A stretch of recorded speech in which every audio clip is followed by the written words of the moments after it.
Hello les amis, je vous retrouve pour une nouvelle vidéo sur le football français et la Nationale 1 et je vais vous présenter le gros choc Versailles contre Dijon. C'est un match qui a lieu ce mardi 21 octobre 2025 à 19h30 pour le compte de la 11e journée du championnat de France de football de Nationale 1, saison 2025-2026. Alors Versailles c'est le deuxième du classement qui reçoit Dijon le troisième. Dans cette vidéo, on va revenir sur le classement de la Nationale 1 avec les statistiques des deux équipes. On verra le classement des meilleurs buteurs en Nationale 1 ainsi que les meilleurs buteurs de ces deux équipes en Nationale 1. Puis on enchaînera par tous les résultats et stats de tous les matchs joués, toutes compétitions confondues depuis le début de la saison par Versailles et Dijon, ce qui nous permettra d'avoir une idée et une tendance à cette rencontre. Et donc, au classement, les deux équipes se suivent.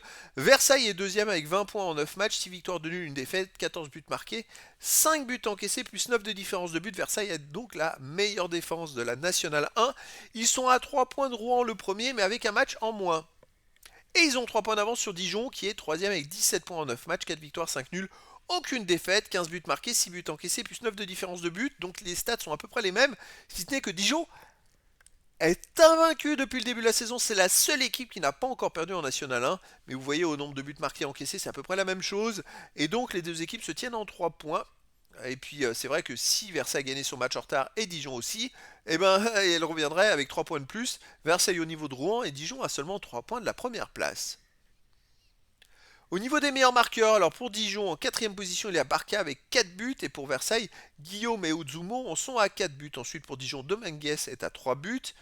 Il y a aussi pour Versailles Zemmoura 2 buts et pour Dijon Lembeza et Ntamak avec 2 buts. Ce sont les joueurs des deux équipes qui apparaissent dans les 38 premiers du classement des meilleurs buteurs de cette saison.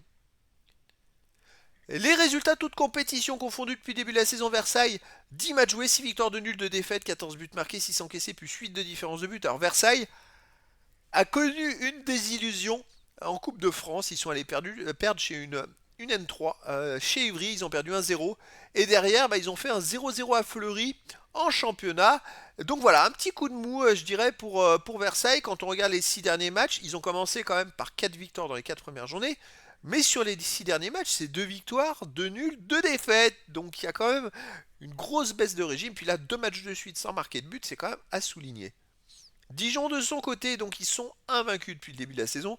10 matchs joués, 5 victoires, 5 nuls, aucune défaite, 22 buts marqués, 6 buts encaissés, plus 16 de différence de but, puisqu'en Coupe de France, ils ont gagné 7-0 à Châtenois-le-Royal. Donc chapeau. En ce moment, Dijon, d'ailleurs, en 2 matchs, ils ont marqué 11 buts, puisqu'ils ont battu Quevillon Métropole à la dernière journée 4-1. Donc c'est une équipe qui marche très fort, qui ne perd pas. C'est une équipe régulière et solide. Ce qui n'a pas été le cas de Versailles jusqu'à présent, même si Versailles est devant au classement. Les matchs à domicile, Versailles, 3 victoires, une seule défaite. Alors cette défaite, c'est contre Quevillon Métropole, ils ont perdu 2-1. Sinon, les 3 victoires, vous voyez, ils ont battu Concarneau 4-0, Villefranche-Beaujolais 2-1, Paris 13 Atlético 2-1. À part une victoire contre Concarneau facile, les autres, ça a été quand même des matchs serrés. Dijon à l'extérieur en 5 matchs joués, 2 victoires, 3 nuls. Aucune défaite et surtout, les amis, ils ont encaissé que 2 buts en 5 matchs, puisqu'ils ont pris un but à Aubagne, ils ont fait un partout. Et à Orléans, ils ont gagné 2-1, mais 0-0 sinon à Saint-Brieuc et à Caen, et puis 7-0 à Châtenois-le-Royal. Dijon, c'est une équipe quand même hyper solide en défense. Alors, est-ce que Versailles peut faire la différence? Personnellement, j'ai peur d'un match nul 0-0, les amis. Moi, je miserais plus sur un nul 0-0 ou un partout, mais après, dans le foot, tout est possible. Et donc, les amis, je vous donne rendez-vous ce mardi 21 octobre 2025 à 19h30 pour le match de football de la 11e journée du championnat de France de National 1, saison 2025-2026. Versailles, le deuxième du classement, reçoit Dijon, le troisième. Voilà, les amis, je vous dis à très bientôt pour une nouvelle vidéo.